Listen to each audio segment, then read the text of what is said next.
Bar ചിലപ്പോ ഒരാഴ്ച ഉണ്ടാവുള്ളൂ, അത് നിങ്ങൾ തിരിച്ചു വരേണ്ടി വരും. ഞങ്ങൾക്ക് പഠിക്കാൻ അപ്പൊ ഒരു ഡ്രസ് ഒന്നും എടുക്കാണ്ട് ഈ ഗാസയെ ഫലസ്തീൻ ആൾക്കാർ പോകുന്ന ഞങ്ങൾ ഇമ്പോർട്ടന്റ് ഡോക്യുമെന്റ്സ് അത്യാവശ്യം വേണ്ട ഡ്രസ് പോലും എടുക്കാൻ പറ്റിയില്ല. അർമേനിയയിൽ വന്നിട്ട് ഇതാ എന്റെ കൂടെ കുറെ കുട്ടികളുണ്ട്, കുറെ നിരാഗ നാളുണ്ടാവുള്ളൂ. ഇതെല്ലാം ഇവിടെ പഠിക്കുന്നില്ല, ഇതെല്ലാം ഇവിടെ മെഡിസിൻ പഠിക്കുന്ന കുട്ടികളാണ്, ഭാവിയിലെ ഡോക്ടർമാരാണ്. ഇവര് പഠിച്ചിറങ്ങിയ ഹോസ്പിറ്റലിൽ നിങ്ങൾ ദയവ് ചെയ്ത് പോവാതിരിക്കുക, സൂചി മാറിക്കൊത്തുന്നതായിരിക്കും. ഇല്ല കേട്ടോ, നല്ല കുട്ടികളാ. ഞാനിപ്പോ ഇന്നലെ നമ്മള് മീറ്റപ്പ് വെച്ചേരം കണ്ടുമുട്ടിയത്. അപ്പൊ അപ്പോഴത്തേക്ക് കണ്ടൊരു ബിരിയാണി വെച്ചിന് ഉച്ചക്കാറ്റ്. വാവ്, ഇത് മന്തിയാണല്ലോ. പക്ഷെ എന്തുണ്ടാക്കിയ അവസാനം ഒരു മക്ബൂസ് അല്ല മദ്ലൂസ് മജ്ബൂസ് പോലെ സംഭവം അടിപൊളി ആയിട്ടോ. നല്ല മണയുണ്ട്. നീ ഉണ്ടാക്കിയ ഇവരെല്ലാം മാനസിക സപ്പോർട്ട് കൊടുത്തു. പിന്നെ ഇവന്റെ ബോഡി, ഇവന് ഈ ബോഡി പോരായിട്ട് ഇവൻ പോയിട്ട് ജിമ്മിന്റെ സാധനം എടുത്തിട്ട് അവസാനം കൈ ഒടിഞ്ഞു. അങ്ങനെയാണ് ഇവന്റെ അവസ്ഥ ഇങ്ങനായ. പിന്നെ ഈ മെഡിസിൻ പഠിക്കുന്ന കുട്ടികളെല്ലാം ഉണ്ടല്ലോ, പിന്നെ ഇവരെല്ലാം പണിയെടുത്ത് ജീവിക്കുന്ന കുട്ടികളാണ്, വിയർപ്പിന്റെ അസുഖമൊന്നും ഇല്ലാത്ത കുട്ടികളാണ്. ഈ കാണുന്ന മുർഷി തന്നെ പാത്രം വരെ കഴുകാൻ പോയിന് പോകുന്നു. അവിടെ ഇന്നെ എവിടെയല്ലേ പാത്രം കഴിഞ്ഞ എന്തിനാ പണിയെടുത്ത്? എല്ലാ പണിക്കും പറ്റുന്നുണ്ട്. ഡെലിവറി ജോബ്, കൺസ്ട്രക്ഷൻ സൈറ്റില്, ക്ലീനിങ്, ഷെഫ് ആയിട്ടുണ്ട്, പിസ്സ, ബർഗർ, സാൻഡ്വിച്ച്. എന്നാലും എന്റെ ഉപ്പാക്ക് ഉമ്മക്ക് അഭിമാനിക്കുക, കാരണം നീ തിരിഞ്ഞു കളിക്കാണ്ട് പഠിക്കുന്നുണ്ട്, പണിയെടുക്കുന്നുണ്ട്. പിന്നെ ഇവിടെ കാസിനോ പോലെ എന്തോ കുറെ പൈസ കിട്ടൂല നമുക്ക്, അനക്ക് പോയ പൈസ കിട്ടും. അവസാനം എനിക്ക് അങ്ങ് നാട് വരെ എത്തേണ്ട പൈസ. അപ്പൊ ഇവിടെ കൊറേ പണിക്കലും പോകുന്നു. ഇവളെ നീയോ? എന്റെ പേര് പറഞ്ഞു. പ്രതിഭ ഇല്ലാത്തൊരു പ്രതിഭയാണ്. ഇവിടെ റെസ്റ്റോറന്റിൽ ഇവിടെ പിന്നില്ല 1 മണിക്കൂറോളം പണിയെടുത്താല്, അല്ല 8 മണിക്കൂർ പണിയെടുത്താൽ 1800 രൂപ 300 രൂപ. പക്ഷെ നമ്മൾ അങ്ങനല്ല കേട്ടോ. സ്റ്റഡി അബ്രോഡ് പറഞ്ഞിട്ട് പമ്പിൽ പോയാൽ 1 മണിക്കൂർ പണി, അത് ജർമ്മനിയില്ല അല്ലെ. 1 മണിക്കൂർ പണിയെടുത്താൽ കുറെ പൈസ കിട്ടുന്നത്. പമ്പിൽ നല്ല പൈസ കിട്ടുക. അല്ല അന്ന് നിങ്ങൾക്ക് പമ്പിൽ ട്രൈ ചെയ്തുകൂടെ?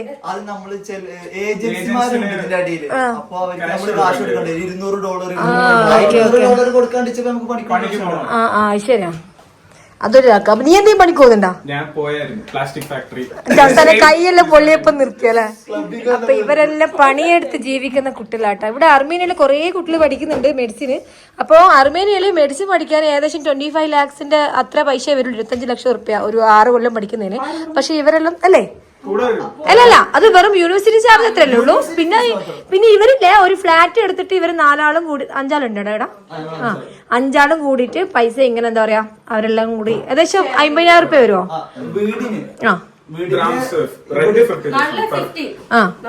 നാട്ടിലെ 50. അപ്പൊ നിങ്ങൾ എല്ലാരും കൂടി അത് ഷെയർ ആക്കി കൊടുക്കും. ശരിക്കും ഇങ്ങനെ നിൽക്കുന്നതാണ് നല്ല, അല്ലെങ്കിൽ ഹോസ്റ്റലിൽ നിൽക്കുന്നതാണ് നല്ല?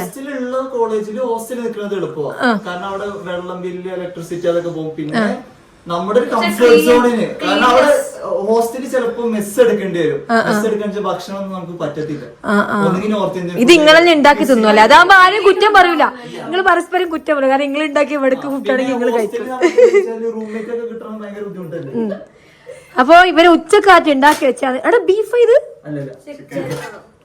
എന്താണെങ്കിലും കൊണ്ടാ. ബീഫിന് ഞാൻ നാട്ടിൽ പോയിട്ട് തിന്നല വന്നു. ശരിക്കും പറഞ്ഞാലില്ല, നമ്മള് കുവൈത്ത് വിട്ടതിന് ശേഷം ബീഫ് നമുക്ക് കിട്ടിയിട്ടില്ല കേട്ടോ. ഞാൻ ബീഫിനെ ശരിക്കും മിസ് ചെയ്യുന്നുണ്ട്. കുവൈത്തിന് ശേഷം തുർക്കി ആണെങ്കിലും റഷ്യ ആണെങ്കിലും ജോർജിയ ആണെങ്കിലും ഇപ്പൊ അർമേനിയ വരും നമുക്ക് ചിക്കനാണ്. മതി മതിയടി, ബാക്കി കുറച്ചുണ്ട് എന്തായാലും ബാക്കിയാക്കൂ. ഞാൻ കുറച്ചുണ്ട് ബാക്കി എടുത്തോളൂ കുറച്ച്. പക്ഷെ ചോറ് അത്ര വേണ്ട കേട്ടോ, ചോറ് കുറച്ച് അപ്പുറത്തിട്ടോ. നാരങ്ങ അച്ചാറാ? ആ നാരങ്ങ അച്ചാർ ഇട്ടോ, പക്ഷെ ചോറ് കുറച്ച് അപ്പുറത്തിട്ടോ. ചിക്കൻ 1 പീസ് മതി മോളെ. ഞാൻ തിന്ന് അല്ല, ഇത് 1 കൊല്ലത്തേക്ക് ഉണ്ടാക്കിയ ബിരിയാണിയാ. ഇതെല്ലാം ഇപ്പൊ തീരാ. നീയോ? നീ മനസ്സുവെച്ചാ തീരാ. ഈ മുർഷിദ് കാണുന്ന പോലെ അല്ല. മതി തന്നെ. ഇവിടെ ബിരിയാണിന്റെ ആളല്ലേ. ഈ ഇഡ്ലി ദോശ ചമ്മന്തിയിൽ ഉണ്ടാക്കും ഓക്കെ ഒന്നല്ല. ഇവള് കന്യാകുമാരിയിലാണ്, ഇവനും കന്യാകുമാരി. പക്ഷെ ഇവനിപ്പോ ഫുള്ളും മലയാളം പഠിച്ചു നല്ലോണം. കുറച്ച് വെച്ചോ എടാ, ഇത്രക്കായിരുന്നു മോനടാ, കുറച്ച് മതി എടാ. അച്ചാറാ അത്, അല്ലാണ്ട് കറിയല്ല. കോരിക്കോരി വാരി ഇട്ടുണ്ട്. ഓക്കെ, എവിടെ ഇരിക്കാം? അപ്പുറത്തിരിക്കാം അല്ലെ, ഇവിടെ ഭയങ്കര ചൂട്. എടാ പോയി നമ്മള് ചായ എടുത്തു നോക്കട്ടെ മോളെ. കൊറേ ഉണ്ടാക്കി ചായ. ഇല്ലല്ല ഒരു ഗ്ലാസ് ഉള്ളൂ. ഇതൊരു ഗ്ലാസ്സാ? നല്ല വൃത്തിയുണ്ട്. ഒരു ബാച്ചിലർ പഠിക്കുന്ന കുട്ടിയുടെ റൂമാന്ന് ഒരിക്കലും നമുക്ക് വിചാരിക്കാൻ പറ്റില്ല. കാരണം ഇവിടുത്തെ അർമേനിയയിലെ ദോരോത്തി മദാമ ഇവരെ പുറത്താക്കും അല്ലെ, വൃത്തിയില്ലെങ്കിൽ. അവര് റഷ്യയിലാ, അമ്മച്ചി അവരുടെ മകന് ജർമ്മനിയിലും. അവര് നമ്മളെ വന്നു. ഇപ്പൊ ഞങ്ങളിവിടെ താമസിച്ചാൽ ഒരു വർഷമായി. ഓഗസ്റ്റ് 6 ഒരു വർഷം. അപ്പൊ അവരിപ്പൊ റൂം വന്ന് ചെക്ക് ചെയ്യാന് നിങ്ങള് വൃത്തിയാക്കുന്നുണ്ട്. നമ്മളിപ്പോ കേറി വന്നില്ല ഫസ്റ്റ് ഫ്ലോറില്. അവിടെ വീട്ടിൽ കെയർ ടേക്കർ ഉണ്ട്. അപ്പൊ നിങ്ങള് വൃത്തിയാക്കി വെച്ചുക്കൊന്ന് ദിവസം വന്ന് നോക്കും. അതുകൊണ്ടാണ് ഇവിടെ വൃത്തി അല്ലേ? അല്ല, 5 വീട് മാറിയിട്ടുണ്ട്, അതുകൊണ്ടാ വൃത്തി. 5 വീട് മാറിയിട്ടുണ്ട്. ഇവിടെ എന്താ വെച്ചാല് ഞങ്ങൾക്ക് ആർക്കും തലയുടെ മണം, ശബ്ദം, അങ്ങനത്തെ ഒരു പരാതി ഞങ്ങളെ പറ്റി. ഇവിടെ ഒച്ച ഉണ്ടാക്കാൻ പറ്റൂല. അന്ന് നിങ്ങൾ എന്തായാലും ഇന്ന് പുറത്തു, കാരണം എന്റെ ഒച്ച ഭയങ്കര ഒച്ച. ഞങ്ങളിവിടെ 10-15 ആൾക്കാർ കൂടുതലുണ്ട്. മാഷാ നല്ല വൃത്തിയുണ്ട് കേട്ടോ. ഇതെല്ലാം തുടക്കുന്നത് നിങ്ങളെ തുടക്കുന്നത്. ശരിക്കും നമ്മളെ നാട്ടിലെ ഒരു കിച്ചൺ പോലെ തന്നെ എല്ലാം നല്ല സൂക്ഷിച്ച് വെച്ചിട്ടുണ്ട്, നല്ല വൃത്തിയില്. പിന്നെ നിങ്ങൾ എല്ലാരും കൂടി ഫുഡ് ഉണ്ടാക്കുക, നീ മാത്രമാണ് ഉണ്ടാക്കുക. ഇവരെ വീട് ഞങ്ങൾക്ക് ഞാൻ കാണിച്ചു തരാം കേട്ടോ. കാരണം നാട്ടിൽ നിന്ന് നമ്മളെ മക്കൾ ഇവിടെ പഠിക്കാൻ വന്നാൽ ഇവർക്ക് ഇതുപോലെ നല്ല വീട്ടിൽ മര്യാദയ്ക്ക് താമസിക്കാം. ഇവരെന്നെ കുറച്ച് ഫ്രണ്ട്സ് എല്ലാം റൂം എടുക്കുന്നു, ഇവരിവിടെ ഫുഡ് ഉണ്ടാക്കുന്നു, പഠിക്കുന്നു. അതുപോലെ ഇടയ്ക്കിടയ്ക്ക് സമയം കിട്ടുമ്പോൾ പണിക്ക് പോകുന്നു. അങ്ങനെയുള്ള പൈസ എടുത്തിട്ടാണ് ഇവരെല്ലാം ഇവിടെ പഠിക്കുന്നത്. അതൊരു സംഭവം തന്നെയാട്ടാ. പിന്നെ എവിടെ ക്ലീൻ ആ കിളി, സന്തോഷങ്ങളാണ്. അതിനെ മര്യാദ എന്ത് കിളിയാണത്? ഇത് love birds. Love birds. Okay. അതായിരുന്നു ഫ്ലവർ വന്ന് എപ്പോഴും എന്റെ ബർത്ത്ഡേ കഴിഞ്ഞ മെയ്യിലെ ഫ്ലവർ ഇപ്പോഴും ഉണ്ടോ? ഇത് പ്ലാസ്റ്റിക് പോടാ, അത് ഉണങ്ങി പോയതല്ലേ.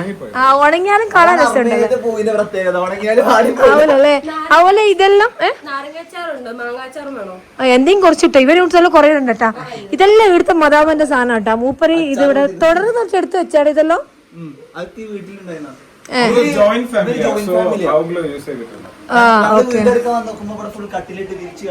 തന്നെ.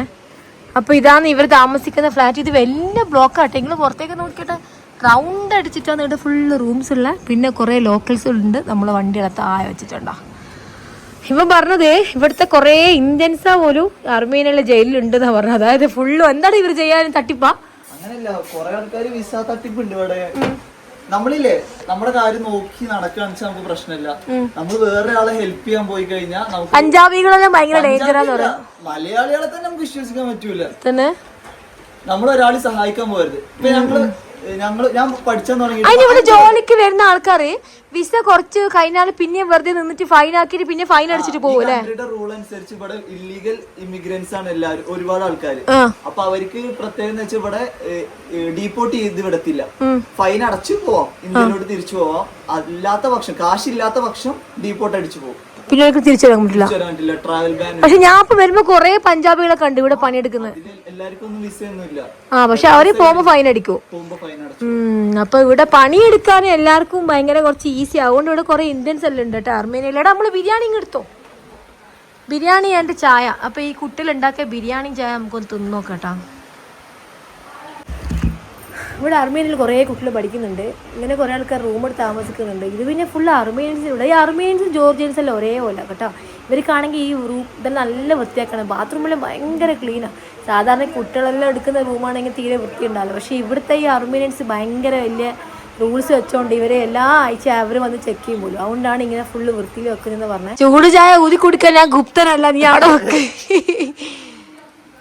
അതാ എടാ നല്ല രസമുണ്ട് കേട്ടോ, നല്ല മണമുണ്ട്, നല്ല രസമുണ്ട് ശരിക്കും. തന്നെ ഇനി ഒരിക്കലും ബിരിയാണി ഒന്നുമില്ല.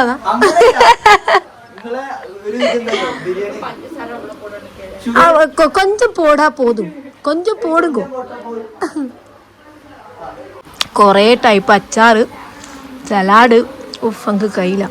അപ്പൊ നിങ്ങള് രാവിലെ ഉണ്ടാക്കിയിട്ട് ഫുഡ് പിന്നെ ഉപയോഗിക്കുവാ നാസ്ത എല്ലാം? ഞങ്ങള് ഡെയിലി 3 നേരം ഫുഡ് കഴിക്കും. രാവിലെ ചായ കഴിക്കും, പിന്നെ ഉച്ചയ്ക്ക് ചോറ് കഴിക്കും, രാത്രി ചോറ് കഴിക്കും, പിന്നെ ഡെയിലി എന്തെങ്കിലും. നല്ല ബിരിയാണി ആയിട്ട് ഉണ്ടാക്കിനെ. നമ്മളെ ഈ എന്താ പറയാ പേരെല്ലാം മറന്നുവല്ലോ റബ്ബേ. ഞങ്ങള് ഈ മന്തിന്റെ ഉള്ള പേര് മറന്നു. എടാ മജ്ബൂസ് അല്ലേ? മജ്ബൂസ് പോലെ ഉണ്ട് കാണാന്. നല്ല മസാല ഉണ്ട്. ഇതൊരു നാട്ടിലുണ്ടായിരുന്നേ മസാല എല്ലാം. ഇത് ഫുള്ള് നാട്ടിലത്തെ മസാല. അതെങ്ങനെ ഇവിടെ കിട്ടാ? അത് ആൾക്കാർ വരുമ്പോ കൊണ്ടുവരും വെള്ളം. വെള്ളം. ഇവിടെ കിട്ടും ബംഗ്ലാദേശ് മാർക്കറ്റ്. ഇവിടെ ബംഗ്ലാദേശ് മാർക്കറ്റ് ഉണ്ട്. ഓക്കെ ആണോ? അതുണ്ട്. എക്സ്പെക്ടേഷൻ എങ്ങനെ? അല്ലല്ല ഇത് മജ്ബൂസ് ചിരാക്കാവൂല, സംഭവം സെയിമാ. എടാ ശരിക്കും അപ്പൊ MBBS നിങ്ങൾ പഠിച്ചു കഴിഞ്ഞാൽ വീണ്ടും നിങ്ങൾ എക്സാം എഴുതിട്ട് സ്പെഷ്യലൈസ് ചെയ്യണം. അപ്പൊ നിങ്ങൾക്ക് ആർക്കും ജനറൽ ഫിസിഷ്യൻ ആവാൻ താല്പര്യമില്ല? ജനറൽ ഫിസിഷ്യൻ ആയിട്ട് കാര്യമില്ല, നമുക്ക് കൂടുതൽ ഇതാവുണ്ട് എന്തിലേലും സ്പെഷ്യലൈസ് ചെയ്യണം. എനിക്കെന്താ ഇഷ്ടം? കണ്ണാ, മൂക്ക, ചെവിയാ, ENT? മെഡിസിനോട് ആ എന്ന് പറഞ്ഞു. നീയോ? ഞാൻ ഗൈനക്കോളജി ഓർ കാർഡിയോ. ആ ഓക്കെ. നീയോ? ഇവരെല്ലാം പ്രസവത്തിന്റെ അവള് സൈക്കോ. ആ ഇനി കുറച്ച് സൈക്കോ ആണ്, അപ്പൊ ഇനി സൈക്കോനോട്. നീയോ? അവന് പ്രോസസ്സിലാ തന്നെ. എന്ത് ചെയ്യണം? ശരിക്കും ഏറ്റവും ടഫ് ആയിട്ടുള്ള ഏത് ഇതാണ്? അത് ഓരോരുത്തർക്കും ഓരോന്നല്ലേ.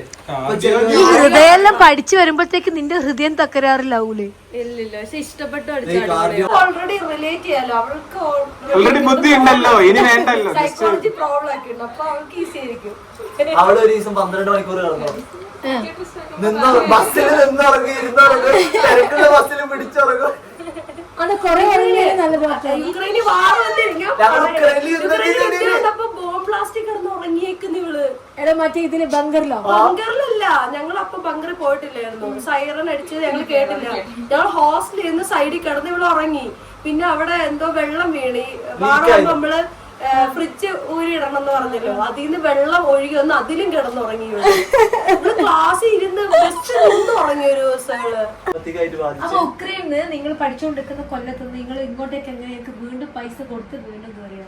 പൈസ വീണ്ടും കൊടുത്താൽ ഇപ്പൊ ഞങ്ങളൊക്കെ പറഞ്ഞാല് കറക്റ്റ് സെമ്മിലോട്ട് അവിടെ പഠിച്ചു തീർന്നിന്റെ കണ്ടിന്യൂഷൻ ഇവിടെ വന്ന്. എത്ര കൊല്ലാണ് പഠിച്ചപ്പോ?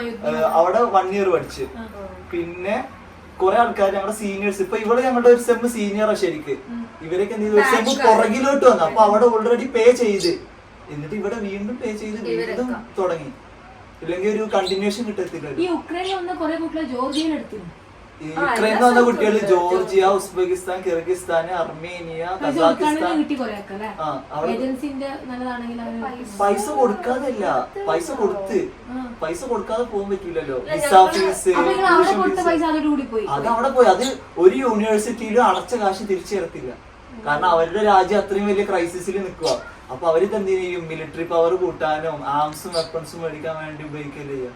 അല്ലാതെ അവർക്ക് അവരുടെ രാജ്യത്തിൽ എന്താ, അവർക്ക് ഭക്ഷണം ഇല്ല. ഞങ്ങള് ഹോസ്റ്റലിൽ നിന്ന സമയത്ത് ഞങ്ങളുടെ ഹോസ്റ്റലിൽ അർമേനിയൻസ് വരെ വന്ന് താമസിക്കുകയാണ്. കാരണം നമ്മുടെ ഹോസ്റ്റലിൽ ഇന്ത്യയുടെ ഫ്ലാഗും കാര്യങ്ങളും ഉള്ളിടത്ത് ഇവര് റഷ്യയുടെ എംബസിയിലോട്ട് ഇൻഫോം ചെയ്യും, ഇവിടെ ഇന്ത്യൻസ് ഉണ്ട്, അപ്പൊ ആ ഭാഗത്ത് നറ്റാക്കി സേഫ് ആക്കണം. അപ്പൊ ഞങ്ങൾ പോകാൻ നേരത്തെ അവിടുത്തെ ഞങ്ങളുടെ ഹോസ്റ്റൽ വാർഡനൊക്കെ കരയായിരുന്നു, നിങ്ങൾ പോയി കഴിഞ്ഞാൽ ഞങ്ങളുടെ കാര്യം ഉണ്ടാവും. എന്നിട്ട് നമ്മൾ പോരാൻ നേരത്തെ നമ്മുടെ കയ്യിൽ ബാക്കി ഉണ്ടായിരുന്ന അവിടുത്തെ കറൻസി ഒക്കെ അവിടുത്തെ ആൾക്കാർക്ക് കൊടുത്ത്, ഭക്ഷണം നമ്മുടെ കയ്യിലുണ്ടായിരുന്നൊക്കെ അവർക്ക് കൊടുത്തിട്ട് വന്ന്. എത്ര കുറെ ആൾക്കാർ, ഇവരൊക്കെ ലാപ്ടോപ്പ്, ഇവള് സ്വർണ്ണൊക്കെ അവിടെ ഇട്ട് വന്നത്. എന്റെ ബർത്ത് സർട്ടിഫിക്കറ്റ്, എല്ലാ സർട്ടിഫിക്കറ്റ് നമ്മളടുത്ത് പറഞ്ഞതെന്താ വെച്ചാല് യുക്രൈനിലെ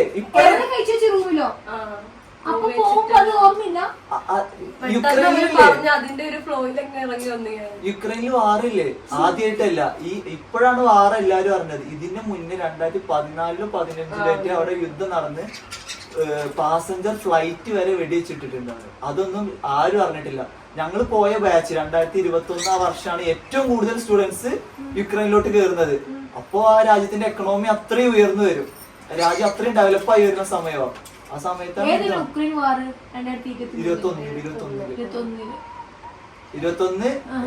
മാർച്ച് അല്ല ഫെബ്രുവരി 22 ഞങ്ങൾക്ക് അത്രയും അവിടെ ഫസ്റ്റ് ഇയേഴ്സ് ആയിട്ട് ഫ്രഷർ ആയിട്ട് കയറിയത്. ഇവര് മുമ്പേ ഉണ്ടായിരുന്നു, അപ്പൊ അവർക്ക് ലോസ് ആയി. ഞങ്ങക്ക് പ്രശ്നമില്ല, ഞങ്ങൾ ഭക്ഷണം കിട്ടിയിട്ടുണ്ടോ? അവിടെ നിന്നപ്പോഴായിരുന്നു. പിന്നെ ഇന്ത്യൻ എംബസി ഞങ്ങൾക്ക് റൊമേനിയ, ഞങ്ങള് മാൾട്ട, മോൾഡോവ ബോർഡർ വഴി റൊമേനിയയിൽ അവിടെ ബസ്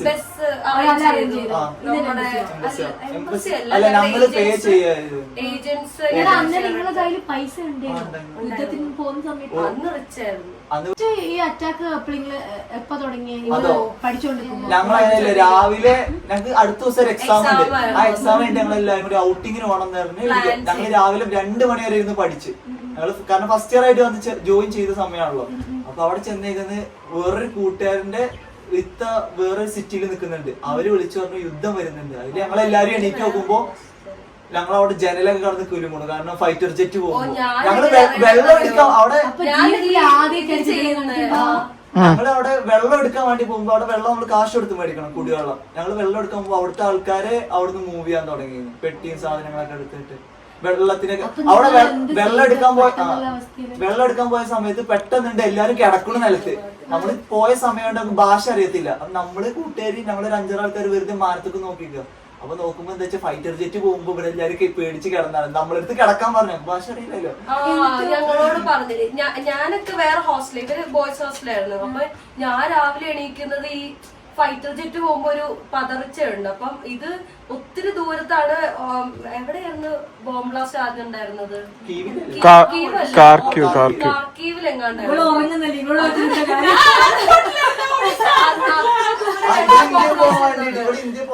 ആക്ച്വലി വാർ 1 വീക്ക് മുന്നേ ഒരു 2 വീക്സ് മുന്നാടി ഇന്ത്യൻ എംബസി നോട്ടീസ് പബ്ലിഷ് ചെയ്തു. ആക്ച്വലി വാറിന്റെ അല്ല അറിയാം, പബ്ലിഷ് ചെയ്തു ഓൾറെഡി. ഒരു പ്രോബ്ലം പോകുന്നുണ്ട്, സോ നിങ്ങൾ എവാക്യുവേറ്റ് ചെയ്യാൻ പബ്ലിഷ് ചെയ്തു. പക്ഷെ ബിക്കോസ് ഓഫ് കോളേജിന്റെ സിറ്റുവേഷൻ കൊണ്ട് ഞങ്ങൾക്ക് അവിടെ നിന്ന് വരാൻ പറ്റാത്ത ഒരു സിറ്റുവേഷൻ ആയിപ്പോയി.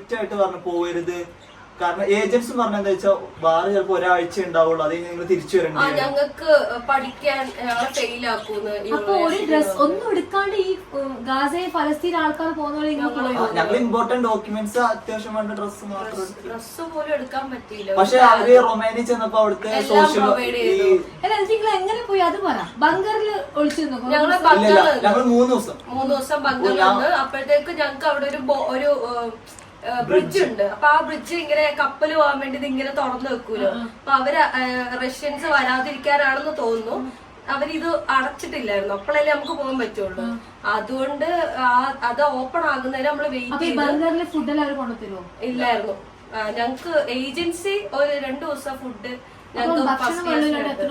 ഭക്ഷണം വെള്ളമില്ലാത്ത പ്രശ്നം ഇവനാണ് മെട്രോയുടെ ബങ്കറിൽ ഇരുന്നിട്ടുള്ളൂ. ഞങ്ങളുടെ ആക്ച്വലി ഞനക്കാണ് റഷ്യ എനിക്ക് റഷ്യ 1 hour ട്രാവൽ ഉള്ളൂ.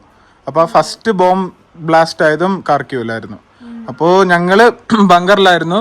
ഇവങ്ങളൊക്കെ ഏജൻസി ബസ് അറേഞ്ച് ചെയ്തായിരുന്നു. ഞങ്ങളുടെ ഏജൻസും ബസ് അറേഞ്ച് ചെയ്തു, പക്ഷെ ഭയങ്കര ലേറ്റ് ആയിരുന്നു കുറച്ച്. ബിക്കോസ് ഞങ്ങൾ റഷ്യ കിട്ടായതുകൊണ്ട് ഭയങ്കര ലോങ് ആയിരുന്നു. ഞങ്ങൾക്ക് എന്ത് ചെയ്യണമെന്ന് അറിയത്തില്ല. അപ്പോൾ ഞങ്ങൾ എന്ത് ചെയ്തു, എനിക്ക് എന്ത് സംഭവിച്ചാലും പ്രശ്നമില്ലാണ്ട് വീഡിയോ എടുത്ത് വെച്ചിട്ട് ഞാൻ ഇറങ്ങി. ഞാൻ ട്രെയിനിൽ ഇറങ്ങി. ഞങ്ങള് ഫ്രണ്ട്സ് ഒക്കെ ട്രെയിനിൽ ലാസ്റ്റ് ഞങ്ങളത് ഹെൽപ്പ് വെച്ച്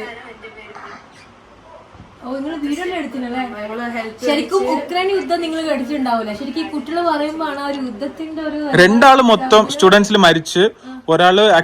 ഒരാള് പാനിക് അറ്റാക്കിൽ മരിച്ചു. ആക്ച്വലി അത് വിനിറ്റ്സ് ഒരാള് സോ അവങ്ങള് മെഡിക്കൽ ഹിസ്റ്ററി ഓൾറെഡി ഉണ്ടായിരുന്നു. സോ അതിലേതോ മരിച്ചു. പാനിക് അറ്റാക്ക് സംതിങ് ലൈക്ക് അതിൽ നിന്നേതോ മരിച്ചു. ഒരാൾ ബ്ലാസ്റ്റില് മരിച്ചു. ഒരാള് മിസൈലില് മരിച്ചു. ഫയറിംഗ് സൗണ്ട് കേട്ടി ഞങ്ങളുടെ ഹോസ്റ്റലിൽ. യുദ്ധം നമ്മൾക്ക് മറ്റുള്ള രാജ്യം യുദ്ധം ചെയ്യുമ്പോൾ നമ്മളിങ്ങനെ കാണാം, പക്ഷെ സ്വന്തം സ്ട്രഗിൾ ചെയ്ത് എന്താ സംഭവിച്ചാൽ രാത്രി നമുക്ക് ലൈറ്റ് ഇടാൻ പറ്റില്ല ഒരു ടൈം കഴിഞ്ഞാൽ. ബെഡിൽ കിടക്കാൻ പറ്റില്ലായിരുന്നു. അപ്പൊ ഞങ്ങളോട് തറയിൽ കിടക്കാൻ ഞങ്ങളപ്പോ ബൂട്ട് അത് ഭയങ്കര പീക്ക് ആവും. ഞങ്ങള് ഈവൻ കമ്പയർ ചെയ്യാൻ പോലും പറ്റൂല യുക്രൈന്റെ കൂടെ. നമുക്ക് ഫുഡെങ്കിലും അവിടെ പ്രൊവൈഡ് ആയിരുന്നു. അവർക്ക് ഇപ്പോഴല്ലേ ഒന്നുമില്ല, ഫലസ്തീനെ സപ്പോർട്ട് ചെയ്തിരുന്നു ആദ്യം. ബാക്കിയുള്ള അറേബ്യൻ കൺട്രീസ് എന്ത് പറഞ്ഞു സപ്പോർട്ട് ചെയ്തിരുന്നു. ഇപ്പൊ അവരിപ്പോ അടുത്ത് എന്ത് പറഞ്ഞു, അമേരിക്കനെ വീണ്ടും സപ്പോർട്ട് ചെയ്തിട്ട് അറേബ്യൻ കൺട്രീസ് എന്ന് പറയുന്നത് ഫലസ്തീനെ സപ്പോർട്ട് ചെയ്യുന്നത്, അവർ യുദ്ധം നിർത്തുകയാണ് നല്ലത് എന്ന് പറഞ്ഞില്ലേ ഇപ്പൊ 2 ദിവസം മുന്നത്തെ പ്രസ് കോൺഫറൻസിൽ. ഇപ്പോഴാണ് എത്രയോ മാസങ്ങൾക്ക് ശേഷമാണ് ഫലസ്തീനിലോട്ട് അവര് മറ്റേ ഭക്ഷണ സാധനങ്ങളൊക്കെ എത്തിച്ചു കൊടുക്കുന്നത്. അതുമല്ല, ഞങ്ങക്ക് ബങ്കറിലെ ഒരു കുഞ്ഞു റൂം, വെറും റൂം ഫുള്ള് മണ്ണായിരുന്നു. അതിന്റെ അകത്ത് ഞങ്ങളെല്ലാവരും യൂറിൻ പോയത്. ഞങ്ങളെല്ലാവരും ആ ഇതായിരുന്നു ബങ്കർ. അടുക്കി കിടന്നു ഇങ്ങനെ ഞങ്ങൾ ഇരുന്നത്. ഇതാണ് അന്നത്തെ അവസ്ഥ കേട്ടോ. ഇവരൊന്നും എടുത്ത വീഡിയോ ഇത്. യുക്രൈനിൽ യുദ്ധം തന്നെ നമ്മള് കേട്ടിട്ടുണ്ട്, പക്ഷെ ആദ്യമായിട്ടാണ് ഇവരെ ഈ അനുഭവം കേൾക്കുമ്പോൾ ശരിക്കും പേടിച്ചു പോയത്. അപ്പൊ ഇവിടത്തേക്ക് നിങ്ങൾക്ക് മറ്റുള്ള സൗകര്യങ്ങളെല്ലാം ആരാ ചെയ്തത്? എത്ര ദിവസം ഇങ്ങനെ? 3 ദിവസം. ഞങ്ങള് ഒറ്റടിക്ക് ഒരു 18 അവർ എന്തോ ഇരുന്നില്ലേ ബങ്കറിലൊന്ന്. അയ്യോ മടിക്ക്. അതുപോലെ വിയർപ്പിന്റെ സ്മെല്ല്, യൂറിന്റെ smell. First Moldova border cross ചെയ്തു. അവിടെ ഒരു 6 മണിക്കൂർ വെയിറ്റ് ചെയ്തു. ഓ മോൾഡോവയിൽ ചെന്നപ്പോഴേ ഇന്ത്യൻ എംബസി അവര് ഫുഡും കാര്യങ്ങളും അവിടുത്തെ സ്റ്റുഡൻസ് വഴി അവര് ഫുഡും കാര്യങ്ങളും ചായ, കോഫി, ബിസ്ക്കറ്റ്, ബണ്ണ്. പിന്നെ അന്ന് ഇവിടെ റൊമാനിയ. പിന്നെ നെക്സ്റ്റ് ബസ് കയറിയിട്ട് റൊമാനിയ പോയിട്ട് അവിടെ റൊമാനിയയിൽ അവര് നമുക്ക് ഇതുണ്ടാക്കി അക്കോമഡേഷൻ.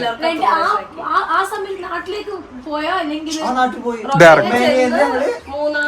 ആരാ ഇതെല്ലാം ചെലവല്ലോ? ഇന്ത്യൻ ഗവൺമെന്റ് അവര് ഫ്ലൈറ്റ് വന്നിട്ടുണ്ടായിരുന്നല്ലോ, മറ്റേ ഓപ്പറേഷൻ ഗംഗ ഉണ്ടായിരുന്നു.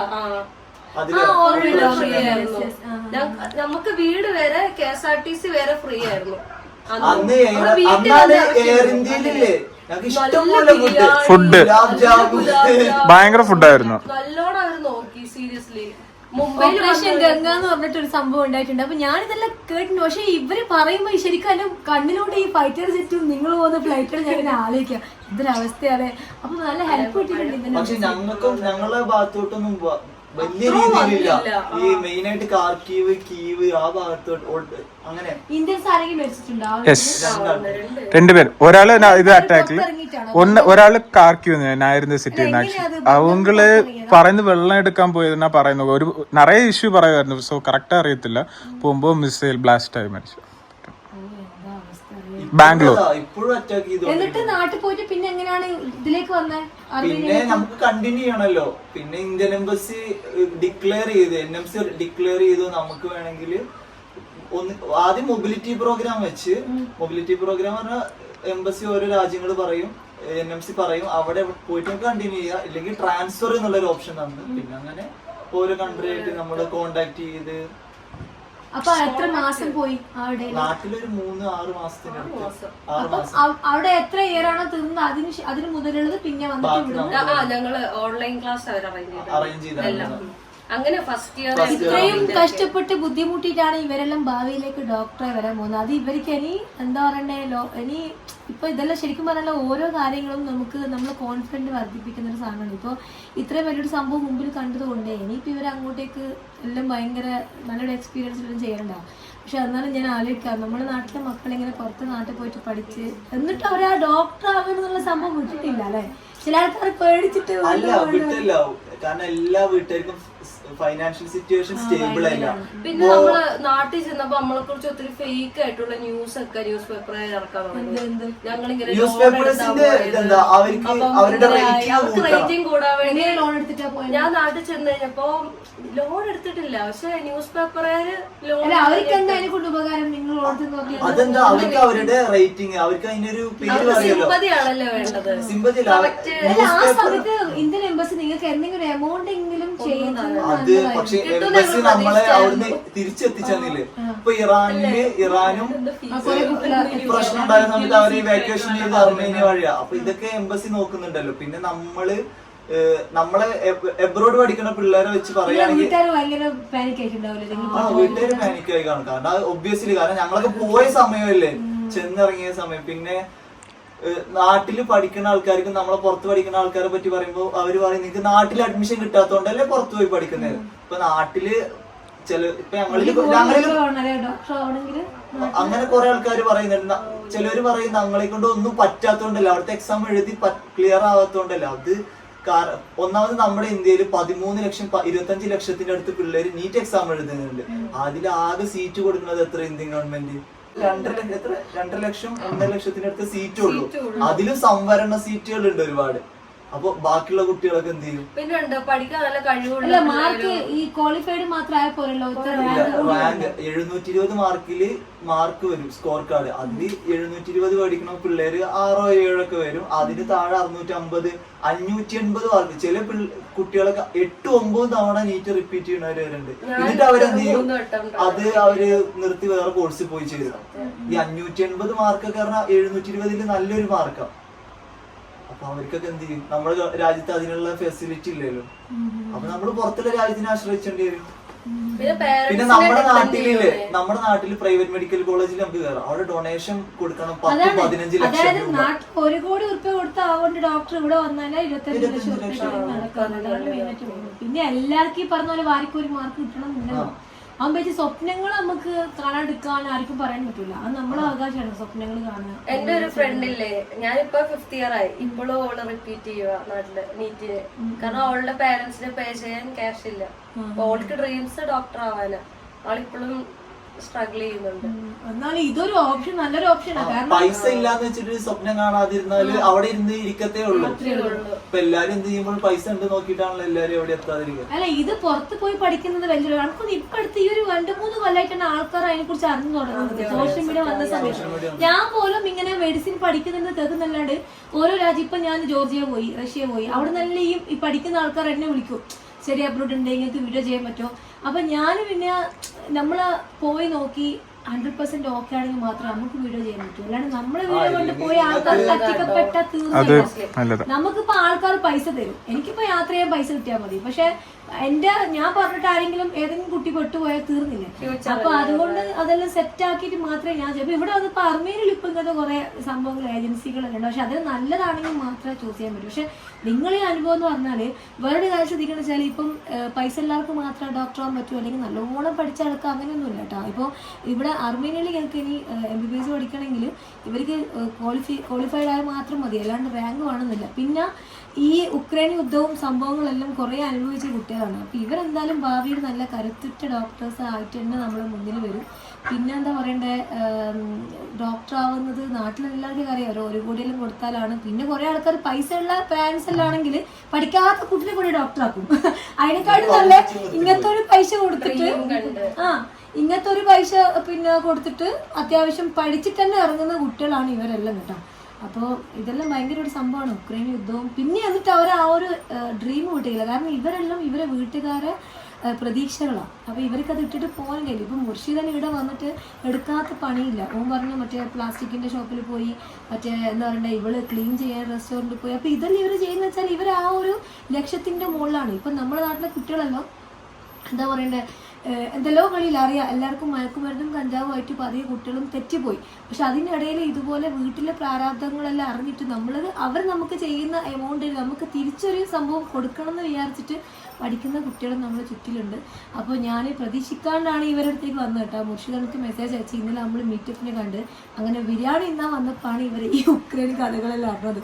എന്നാലൊരു ഭയങ്കര ഒരു കഥയെ പോയി കേട്ടോ. ഞാൻ തന്നെ ഇപ്പോൾ അണക്കോന്ന് എന്നെക്കാൾ കൂടുതൽ സാഹസികത നിങ്ങൾ കണ്ടിട്ടുണ്ട്. അതൊരു ഭയങ്കര സംഭവം തന്നെയാണ്. അപ്പോൾ വേറൊരു കാര്യം പ്രത്യേകം പറയാം, ഡോക്ടർ ആവാന് പിന്നെ കുറേ ആൾക്കാർ നമ്മൾ ചുറ്റിലും ആഗ്രഹിക്കുന്നുണ്ട്. അപ്പോൾ നല്ല ഏജൻസിയിൽ പോയിട്ട് ഇതുപോലെ എന്താ പറയുക, കുറേ രാജ്യത്തുണ്ട്. എങ്ങനെയാണെങ്കിലും നല്ല ഏജൻസി വഴി നിങ്ങളെ മക്കളെ നിങ്ങളിങ്ങനെ പഠിപ്പിക്കാൻ ആഗ്രഹിക്കുന്നുണ്ടെങ്കിൽ അതിന് ശ്രമിക്കുക.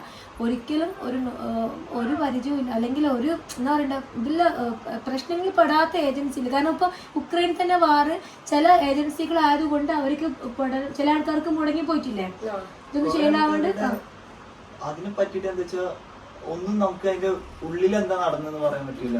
ഇപ്പൊ ചില ഏജൻസികൾ തമ്മിലുള്ള പ്രശ്നമാവാം, കോളേജുകൾ തമ്മിലുള്ള പ്രശ്നമാവാം, അത് എന്താണെന്ന് കൃത്യമായിട്ട് നമുക്കറിയില്ല. നമുക്ക് എല്ലാരും നമ്മളും വേറെ കഴിഞ്ഞ് നാട്ടിലെത്തിയ സമയത്ത് നമുക്ക് എന്ത് ചെയ്യാൻ പറ്റും, നമുക്ക് തുടരാൻ പറ്റുമോ തുടരാതിരിക്കാൻ പറ്റുമോ, പിന്നെ നമ്മളെ ഭാവി എന്താവും. എന്റെ അടുത്ത് എന്റെ വീട്ടുകാരാണ് നീ ഇത് നിർത്ത്, എന്നിട്ട് നാട്ടിൽ നഴ്സിംഗിന് കയറി. പക്ഷെ എന്താ വെച്ചാൽ നമ്മള് പഠിച്ചു തുടങ്ങി. ഇപ്പൊ ഞാനൊക്കെ ഉക്രൈനിൽ കയറി പോകുന്നിടത്ത് എന്റെ അടുത്ത് വെച്ച് നീ ഇപ്പൊ ഡോക്ടർ ആകുമ്പോ ചോദിച്ചവരുണ്ട്. അപ്പൊ നമുക്ക് അവിടെ കളിയാക്കണേ ചോദിച്ചിട്ടുണ്ട്, അതിനെ കൊണ്ടൊക്കെ പറ്റുമോ? അങ്ങനെ പറയണം, നിങ്ങളുടെ നാട്ടില് ഒരു പ്രശ്നവും ഇല്ലാണ്ട് രാവിലെ എണീക്കുന്നു, കോളേജിൽ പോകുന്നു, പഠിക്കുന്നു. പക്ഷെ നമ്മൾ യുദ്ധം കണ്ട് അതിന്റെ മുകളിൽ സാഹസികതയായിട്ട് ഭയങ്കര ബുദ്ധിമുട്ടാണ്. ചലഞ്ചസ് ഏറ്റെടുത്ത ആളല്ലേ. ഞങ്ങൾ ഇവിടെ വന്നിട്ട് ഞങ്ങളുടെ ജീവിതത്തില് ഞങ്ങൾക്ക് ഇതിനെക്കാട്ടിലും ഈ രാജ്യം തന്നതിനെക്കാട്ടിലും കൂടുതൽ അനുഭവം വേറെ രാജ്യത്ത് ഞങ്ങൾക്ക് കിട്ടൂല. ഞങ്ങൾക്ക് ഇവിടെ വന്നിട്ട് ഇനിയിപ്പോ ഞങ്ങളെ ഏത് പട്ടിക്കാട്ട് കൊണ്ടുപോയിട്ടാലും ഞങ്ങൾ ജീവിക്കും. അത് ഞങ്ങൾ പറയാം, ഞങ്ങള് ജോലി എടുത്തിട്ടാണെങ്കിലും ശരിയില്ലേ, ഞങ്ങൾ പഠിച്ചത് അതായത് ഈ രാജ്യത്ത് വന്നിട്ട് ഇപ്പൊ ഞങ്ങളുടെ അടുത്ത് 1 രൂപ ഇല്ലാന്ന് എഴുതിക്കോ, പക്ഷെ ഞങ്ങള് ജീവിക്കും ഇവിടെ. കാരണം ഇപ്പൊ ഇവിടെ ഞങ്ങൾക്ക് എല്ലാ പണിയും എടുത്ത് പഠിക്കേണ്ട ഒരു വർഷത്തെ ഫുൾ ഫീസ് തന്നെ ജോലിക്ക് പോയിട്ട് സ്വയം അടച്ചിട്ടുണ്ട്. ഞാൻ ഇന്നലെ വരുമ്പോ ഒരു സെക്കൻഡ് മറ്റേ ഫുഡ് ഡെലിവറി ചെയ്തിട്ട് ഒരു വണ്ടിയിൽ കൊണ്ടെടുക്കുമ്പോ ഒരു തമിഴ്നാട്ടിലാണ്. അപ്പൊ ഞാൻ ആലോചിക്കുക, ഇങ്ങനെയുള്ള ചെയ്യാൻ മനസ്സ് വേണ്ടേ? ഇപ്പൊ വീട്ടുകാർ എന്ത് പൈസക്ക് മാത്രം പഠിക്കണം എന്നല്ലാണ് ചിന്തിക്കുന്നത്. അതും ഒരു സംഭവമാണ്. കാരണം അവർക്കെല്ലാം ഒരു ലക്ഷ്യമുണ്ട്. ശരിക്കും ലക്ഷ്യം ഇല്ലെങ്കിൽ നമ്മൾ എവിടെ എത്തൂല. ലക്ഷ്യം, കോൺഫിഡൻസ്, പിന്നെ നമ്മളെ ആഗ്രഹം, ഈ 3 സാധനം ഉണ്ടെങ്കിലാണ് നമുക്കൊരു ലൈഫിലെ ഡ്രീം പൂർത്തിയാക്കാൻ പറ്റുള്ളൂ. അപ്പോൾ ഇതാ അർമേനിയയിൽ നമ്മളിപ്പോൾ ഈ ഒരു കുട്ടികളെ കൂടെ ഉള്ളത്. അപ്പോൾ എൻ്റെ ഈ യാത്രൻ്റെ UAE to ഇന്ത്യ കേരള ട്രിപ്പിൻ്റെ 14ാമത്തെ രാജ്യമാണ് അർമേനിയ. അപ്പോൾ ഇവിടെ വന്ന് ഇവരെല്ലാം കണ്ട് ഈ യുക്രൈനിലെ ചിലപ്പോൾ നിങ്ങൾ ഭയങ്കര ബോറടിച്ചൊക്കെ ഉണ്ടാവും, പക്ഷേ ഇവരുടെ അനുഭവമാണ് ഇവർ നമ്മളോട് പറഞ്ഞു കേട്ടോ. ഞാൻ ശരിക്കും ഞെട്ടിപ്പോയി. കാരണം യുദ്ധം തന്നെ നമ്മളിങ്ങനെ പറയുന്ന പെട്ടെന്ന് ഞാൻ ചിന്തിച്ചത് ഫലസ്തീനും ഗാസയിലാണ്. എന്താണ് അവരുടെ അവസ്ഥ? ഇവർക്കൊന്നുമില്ലെങ്കിൽ ഭക്ഷണമെങ്കിലും കിട്ടിയിട്ടുണ്ട്, അവർക്ക് അതുപോലും കിട്ടിയിട്ടില്ല. ഈയിടക്ക് മുഴുവനും ഇസ്രായേൽ പിന്നെ ഭക്ഷണം കഴിക്കുന്ന ആൾക്കാരെയാണ് ഫുള്ള് വെടിവെച്ചെല്ലാം കൊല്ലുന്നത്. ഈ ലോകത്ത് യുദ്ധം കൊണ്ട് ഇതുവരെ ഒരു രാജ്യം ഒന്നും നേടിയിട്ടില്ല, നശിക്കലല്ലാണ്ട്. ഏതൊരു യുദ്ധത്തിനും ആ നാട്ടിലെ പൗരന്മാർക്കാണ് ഏറ്റവും വലിയ നഷ്ടം ഉണ്ടാകുന്നത്. അപ്പോൾ ഈ ഫലസ്തീനിലുള്ള അവസ്ഥ വിചാരിക്കുമ്പം ഇവരെല്ലാം അനുഭവിച്ചത് വെറും ചെറിയ 1% മാത്രമേ നമുക്ക് ഇപ്പോഴും പറയാൻ പറ്റുള്ളൂ. നമ്മളിങ്ങനെ ഈ ഫലസ്തീൻ പറഞ്ഞൊന്നും കാര്യമില്ല, അവരെ ഹെൽപ്പ് ചെയ്യാൻ ഇനിയും ഇന്ന് എല്ലാ ലോക രാജ്യങ്ങളും അതിൻ്റെ കൂടെ വരണം. അപ്പോൾ ഈ ഒരു എന്ന് പറയേണ്ട ഈ ഒരു എപ്പിസോഡിലായിരുന്നു പറയാൻ വെച്ചിട്ട് പറഞ്ഞത് കേട്ടോ, വേറൊന്നുമല്ല. അപ്പോൾ നമ്മൾ ഈ ഒരു എന്താ പറയണ്ടേ ഇന്നത്തെ ഈ ഒരു എപ്പിസോഡ് നിങ്ങൾക്ക് ഇഷ്ടപ്പെടുമെന്ന് എനിക്കറിയില്ല, പക്ഷേ നമ്മളൊരു നല്ല എന്താ പറയണ്ടേ ഇവരെ അനുഭവങ്ങൾ പറഞ്ഞു, അതുപോലെ തന്നെ ഫലസ്തീൻ്റെ കാര്യങ്ങൾ നമ്മൾ പറഞ്ഞു. അങ്ങനെ ഞാനിതാ ബിരിയാണി തിന്നിട്ട് ഇനി നമുക്ക് കുറച്ച് സന്തോഷിക്കാം. കാരണം കുറെ സമയം നിങ്ങളെ കഥ ഞാനെപ്പോഴും സങ്കടപ്പെട്ടിരിക്കുക. എന്നാൽ ഒരു സിനിമ ഉണ്ടാക്കേണ്ട കഥ ഉണ്ട് കേട്ടോ ഇവരെ കയ്യില്. അപ്പൊ മുർഷിദ് മുർഷിദ് പ്രദീപ ജർലിൻ, പിന്നെ ഉറങ്ങുന്ന മെർലിൻ. നീ മെർലിൻ പാൻഡറാണോ? പിന്നെ നിന്റെ പേര് ബബിൻ. അപ്പൊ നമ്മളെ ക്യാമറ പിടിച്ചത് ബബിനാണ്. അപ്പൊ എല്ലാവർക്കും എന്താ പറയണ്ടേ ബെസ്റ്റ് ഓഫ് ലക്ക്. ഭാവിയില് ജനങ്ങൾക്ക് ഉപകരിക്കുന്ന അല്ലെങ്കിൽ സമൂഹത്തിന് ഉപകരിക്കുന്ന നമ്മളെ രാജ്യത്തിന് ഉപകരിക്കുന്ന നല്ല ഡോക്ടറായിട്ട് നിങ്ങളെല്ലാം വളരട്ടെ എന്ന് ആശംസിക്കുന്നു.